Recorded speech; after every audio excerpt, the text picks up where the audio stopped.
toute démarche hypnotique, méditative, spirituelle, métaphorique, poétique, après tout utilisez le mot qui vous convient, commence par l'entrée dans un certain état intérieur de réceptivité. Savez-vous qu'il existe une question qui nous amène automatiquement dans un état hypnotique profond quand on se la pose? Au début, cette question n'a l'air de rien, mais au fur et à mesure qu'on la répète, on entre dans un certain état intérieur. Une question qui produit un intense travail de nettoyage à l'intérieur de soi. Si vous craignez d'entrer dans un profond état intérieur, alors n'écoutez pas cette question. Ne la laissez surtout pas tourner en boucle en vous, comme une spirale hypnotique. Car plus vous allez la poser, et plus vous allez entrer dans un certain état intérieur. Un état qu'on définit parfois par les mots état hypnotique, méditation profonde, rêverie intense, transe. Mais en fait, qu'importe les mots. Une simple question, en 3 mots. Oui, seulement 3 mots, pour provoquer le phénomène hypnotique. Ce qui est marrant, c'est que plus on résiste à cette question, et plus paradoxalement, elle nous entraîne au plus profond de nous-mêmes et de plus en plus profondément. Là où il est si agréable d'aller quand on a cessé de vouloir, ce qui n'est pas vraiment utile pour nous. La question en 3 mots conduit, je ne vous le cache pas, agréablement en transe, dans un ailleurs, au milieu de nulle part.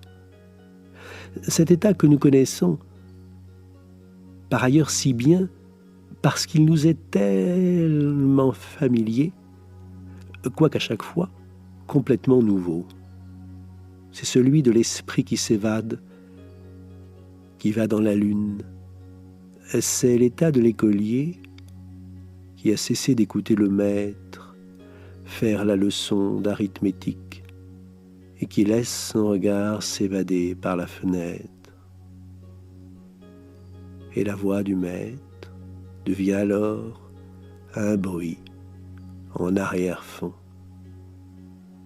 tandis que l'esprit de l'écolier court dans la campagne, au milieu de la nature verte et sauvage, par un petit sentier rocailleux qui laisse deviner à chaque détour une aventure merveilleuse, alors qu'en réalité l'école n'est entourée que de béton et d'immeubles gris. Parfois on pense qu'il faut se détendre, se relâcher, se relaxer pour entrer en transe. On pense qu'il faut lâcher prise de notre volonté de contrôle, arrêter le flux des pensées et se laisser porter par quoi que ce soit qui puisse nous porter. Ou alors qu'il faut, lorsqu'on ferme les yeux, imaginer qu'on se laisse guider agréablement, comme dans un doux toboggan qui nous entraîne de plus en plus agréablement, de plus en plus naturellement et profondément à l'intérieur de nous-mêmes, agréablement. Il y a ceux qui pensent qu'à chaque mot que je prononce, qu'à chaque silence entre les mots, qu'à chaque intonation de la voix, vous pouvez en profiter pour vous-même aller à l'arrière de l'esprit, là où il y a tant et tant de choses, des souvenirs, des images, des sensations, des sons, des odeurs, mais aussi des ressources et des apprentissages, tellement et tellement d'apprentissages. Il y a ceux qui pensent enfin que je vais leur demander de fixer un point juste devant eux à 20-30 degrés, au-dessus de l'horizon. Et je vais leur dire qu'ils peuvent percevoir des couleurs, des zones plus ou moins sombres ou lumineuses, qu'en fait il y a toujours des zones plus ou moins sombres et lumineuses, des couleurs, des formes devant soi. Ou ceux qui vont imaginer que je vais leur demander d'écouter le son de ma voix plus précisément, mais en fait, vous le faites déjà, et je n'ai pas besoin de vous demander quoi que ce soit. Je n'ai pas besoin de vous demander si vous sentez par exemple votre langue dans votre bouche, même si vous l'avez senti au moment même où j'ai prononcé cette phrase, et même si vous pouvez alors constater que mes mots peuvent avoir un impact sur votre perception, car avant que je vous parle de votre langue, vous ne la sentiez pas dans votre bouche. Et vous pouvez vous demander, à partir de quand, vous allez à nouveau ne plus sentir votre langue dans votre bouche. Et vous n'avez certainement pas besoin de vous souvenir, d'oublier quoi que ce soit. Parce que vous savez que vous allez à nouveau oublier que votre langue est dans votre bouche. Et vous pouvez oublier de sentir votre langue, car je sais déjà que vous savez que je le sais, et qu'en fait ça n'a absolument aucune importance. Je n'ai pas besoin de tout cela pour vous proposer un merveilleux voyage à l'intérieur de vous-même. Et vous pourrez ne retenir de ce voyage que ce qui vous convient, et uniquement ce qui vous convient. Pour que ce voyage soit pour vous riche d'enseignements. Et votre inconscient pourra choisir d'oublier ce qu'il n'est pas utile de retenir pour vous. Car votre inconscient sait faire des choses que vous ne savez pas faire consciemment. Essayez d'oublier volontairement la sensation de votre langue dans votre bouche. Plus vous allez vouloir l'oublier, et plus vous allez vous en rappeler. La seule chose que vous avez à faire, c'est de laisser faire. Et votre inconscient va vous faire oublier la sensation de votre langue dans votre bouche, comme la réponse à une question qu'on a sur le bout de la langue, sans pouvoir totalement l'exprimer. Simplement laissez faire le mouvement. Laissez faire le mouvement naturel de la vie. Laissez faire le mouvement naturel de la vie qui est en nous et qui ne demande qu'à surgir au détour d'une question. Mais au fait, quelle est cette question? Elle tient en 3 mots et paraît vraiment être très peu de choses. Ce genre de question insignifiante par nature, mais c'est là son piège. Elle n'a l'air de rien et pourtant va vous saisir et vous emporter dans son monde. Le même monde que celui où va l'écolier, qui tout seul, sans l'aide de personne, a réussi à s'évader de l'univers gris dans lequel on l'avait enfermé. Ainsi va la vie, qui pousse sur une route goudronnée et laisse émerger une petite pointe verte et colorée, une fleur en croissance qui défie de sa fragile tranquillité l'asphalte et les véhicules bruyants qui tournent autour de la rocade encombrée. 3 mots pour une question, la voici. Qui suis-je? Il y a bien 3 mots, et un point d'interrogation à la fin. C'est donc bien une question en 3 mots. Qui suis-je? La question insidieuse ne me concerne pas moi précisément, mais elle me concerne aussi moi. Qui suis-je? La question vous est posée à vous. Non pas de qui je suis moi, vous l'avez compris, je présume, mais de qui vous êtes vous, enfin de qui nous sommes finalement. Je pose la question à l'être humain que nous sommes, et j'attends une vraie réponse. Pas une réponse pour rire, qui serait une manière de ne pas répondre à quelque chose d'important. Posez-vous la question honnêtement. Qui êtes-vous? Demandez-vous là maintenant et sans détour. Qui suis-je? À cette question anodine en apparence, on répond souvent par son prénom et son nom.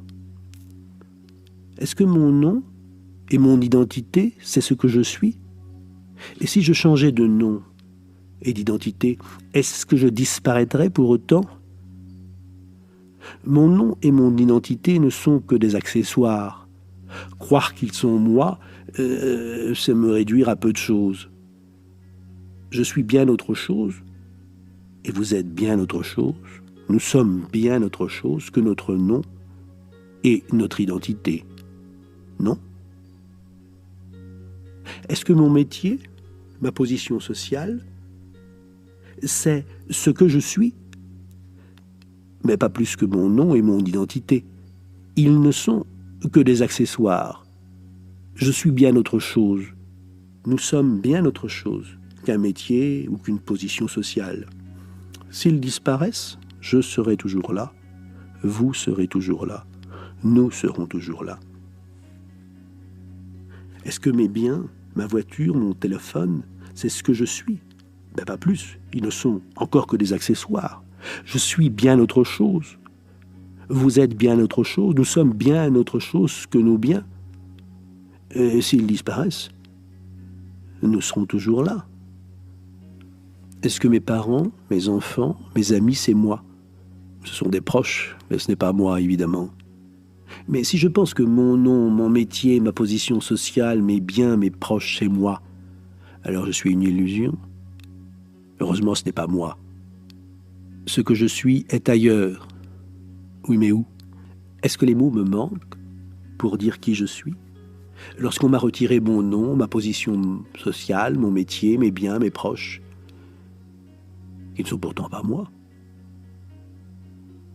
Pourquoi ai-je parfois l'impression que sans mon nom, sans mon métier, sans mes biens, sans mes proches, je ne suis rien, en fait?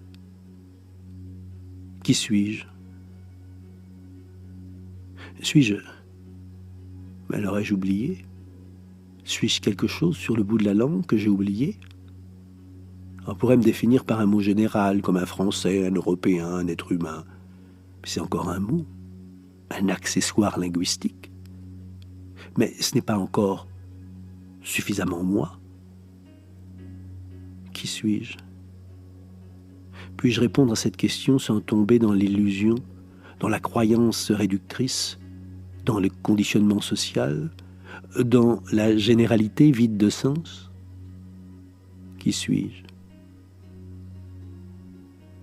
Est-ce que ce sont uniquement les autres qui me définissent? Est-ce que je n'existe que pour leur plaire ou leur faire plaisir? Être à la hauteur d'une position sociale ou de biens qu'il faut absolument acquérir? Un nombre de likes sur des réseaux sociaux? Mais si c'est le cas, je ne suis qu'une marionnette dont on tire les ficelles. S'il faut absolument leur plaire, être bien jugé d'eux, leur faire plaisir en toutes circonstances, avoir un nombre suffisant de pouces levés pour exister, alors ce sont eux qui me tiennent et qui tirent les ficelles et qui font de moi un pantin. Ce sont eux qui me font bouger, sourire, marcher, courir. Les autres, ceux à qui je dois plaire, absolument, toujours. Mais les autres, ce n'est pas moi. Alors est-ce que je leur ai donné ce qu'il y a de plus précieux en moi? Ma liberté d'être moi. Alors si je ne suis pas un nombre de likes, de pouces levés, d'approbation, d'amour quémandé, de besoin de reconnaissance implorée, de tête courbée, alors qui suis-je? Qui suis-je? Qui suis-je? Peut-être que mon passé peut me donner des pistes, l'exploration de soi. Est-ce que ce n'est pas aller rechercher qui nous avons été pour comprendre qui nous sommes devenus? Qui est l'enfant que j'étais? Ou qui était l'enfant que je suis devenu? Enfin, qui suis-je, quoi? Puis-je me souvenir de l'enfance de mes parents ou des personnes qui ont veillé sur moi? Les copains, la cour d'école, l'odeur de la classe, le bruit de la sonnerie.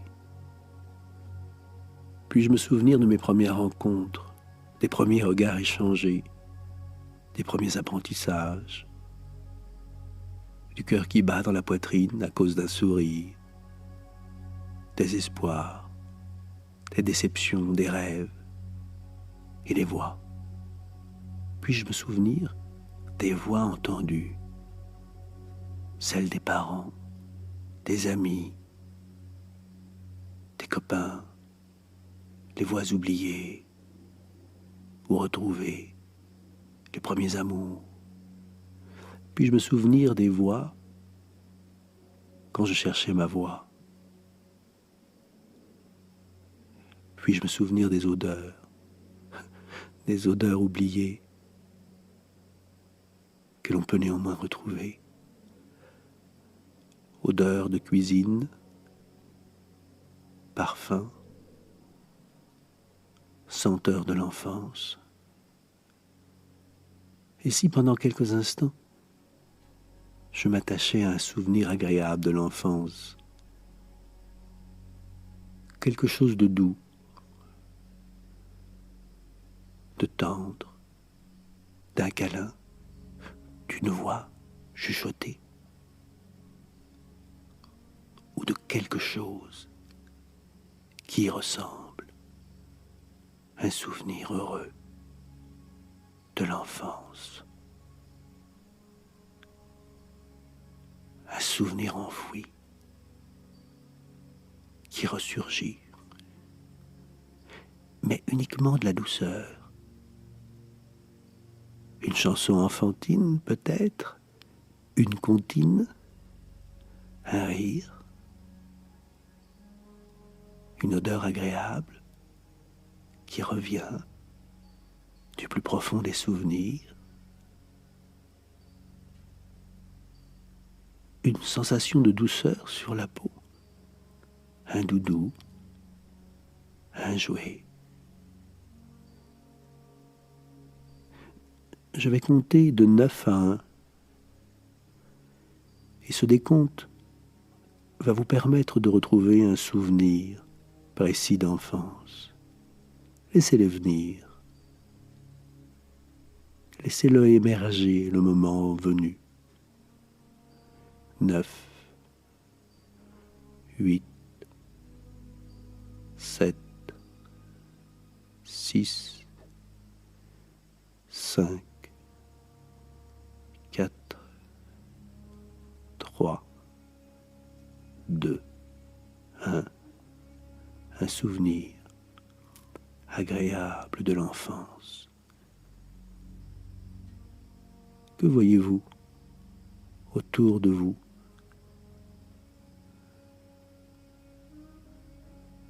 Voyez-vous vos mains d'enfant? Comment vous voyez-vous? Comment êtes-vous habillé? Que faites-vous? Y a-t-il une ou plusieurs personnes à côté de vous?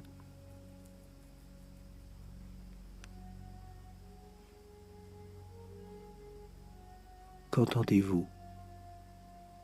Que ressentez-vous? Que faut-il explorer davantage dans ce souvenir?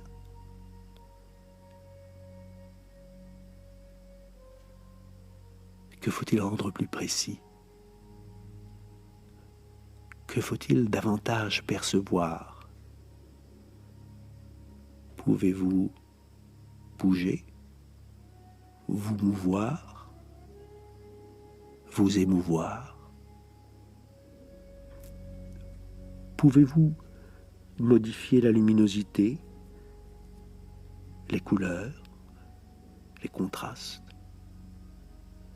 rendre plus nets les sons et les voix s'il y en a? Pouvez-vous les rendre plus précises?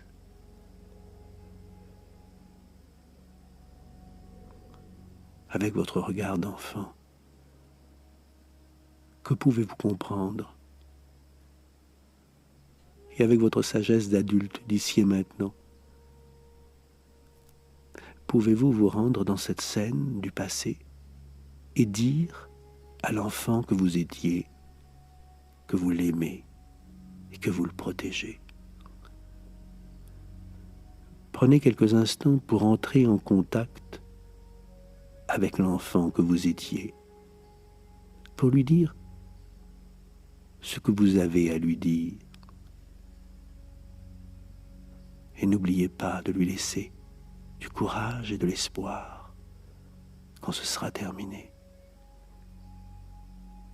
Et qu'il sera temps pour vous de repartir.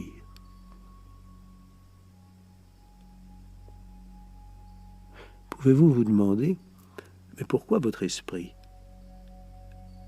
a-t-il été chercher ce souvenir plutôt qu'un autre, parmi les milliers de souvenirs? Que faut-il en déduire?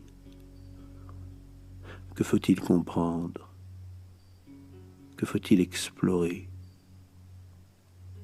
Que faut-il approfondir? Que faut-il regarder davantage? Que faut-il entendre plus précisément? Que faut-il ressentir plus intensément?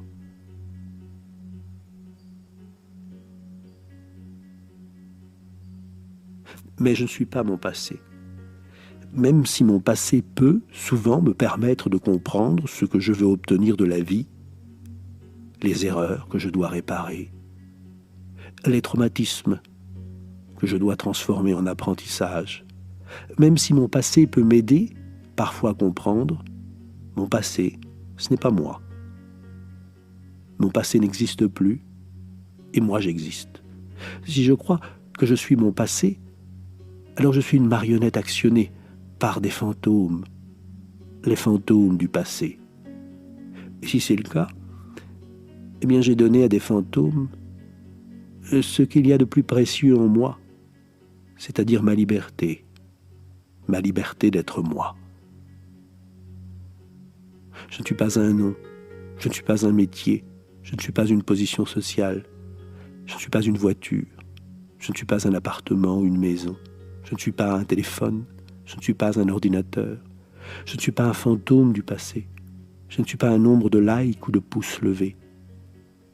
Nettoyons l'accessoire pour garder l'essentiel. Osons regarder la vérité en face. Mais enfin, qui suis-je? Je suis de l'énergie. Je suis de l'énergie en mouvement. Je suis la vie incarnée, ici et maintenant. Je suis mystère. Je suis créativité. Je suis merveille et je dois en être fier. Pas être fier d'un nom, d'un métier, de biens, de proches, de positions sociales, qui ne sont pas ceux que je suis et qui ne sont que des accessoires temporaires. Non, être fier de ce que je suis et qui est plus grand que la représentation que j'ai de moi ou que l'on fait parfois de moi. Fier d'être ce que je suis réellement, pas accessoirement, non réellement, véritablement. Fier de l'énergie vitale dont je suis le réceptacle et dont j'ai mission de faire se déployer cette énergie, de la faire se déployer chaque jour davantage. Mon histoire est l'histoire de cette vie incarnée qui se déploie, perçoit, génère bien-être et amour pour soi et pour les autres. Fier des 30 000 milliards de cellules vivantes qui me composent, dont 100 milliards de neurones, et tout cela en interaction constante avec moi-même et avec les autres. Fier de ce mystère et de cette merveille que je suis, aux capacités incroyables et au potentiel créatif insoupçonné, uniquement restreint parfois étouffé par des croyances sociales réductrices et des limites mentales apprises. Non, je ne suis pas qu'un nom, qu'une position sociale, qu'un ensemble de biens ou de pouces levés. Mon but est de vivre intensément, totalement, avec bonheur et joie, pour transmettre témoignage de la beauté et de la puissance bienveillante de la vie. C'est par ce témoignage de l'élan vital, libre et créatif que je produis autour de moi de l'énergie utile aux autres. J'apaise car je suis apaisé. Je rends heureux car je suis heureux. La vie me sourit car je souris à la vie. Il se pourrait que ce soit aussi simple que cela. Qui suis-je? Oui, qui suis-je? Je suis lumière et énergie. Je suis l'enfant qui s'évade par la fenêtre de l'école.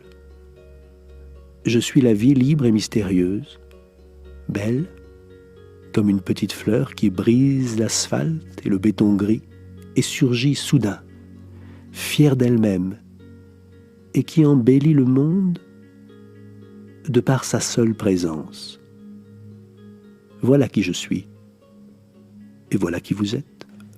Lorsque vous aurez pris tout le temps nécessaire pour intégrer tout ce que vous avez choisi de retenir, de ce voyage à l'intérieur d'une question en 3 mots, chaque partie de vous, l'enfant que vous étiez, l'adulte que vous êtes, et l'adulte créatif et libre que vous serez, vont pouvoir à nouveau se réunir et ne former qu'un seul mouvement, qu'un seul élan vital, qu'une seule énergie harmonieuse et puissante. Un être d'énergie et de lumière qui aspire au bonheur et qui, chaque jour, peut l'atteindre. Car le passé, même s'il est riche d'enseignements et parfois de souffrances, n'est que le passé. Vous êtes la vie intensément libre et créative, la vie incarnée, ici et maintenant. Vous êtes merveille et luminosité. Et tout ce qui pourrait vous faire croire l'inverse n'est qu'illusion et croyance limitante. Si ces croyances limitantes ou ces illusions ont parfois fait de vous des marionnettes, au service des autres ou au service illusoire des fantômes du passé, vous avez le pouvoir de briser ici et maintenant et instantanément tous les fils, toutes les chaînes qui vous emprisonnent. Maintenant. 1, 2, 3, 4, 5, 6, 7, 8 et 9. Désormais, vous êtes libre. Et je remercie vraiment votre inconscient, l'inconscient de chacun d'entre vous, de l'écoute qu'il m'a accordée. Merci.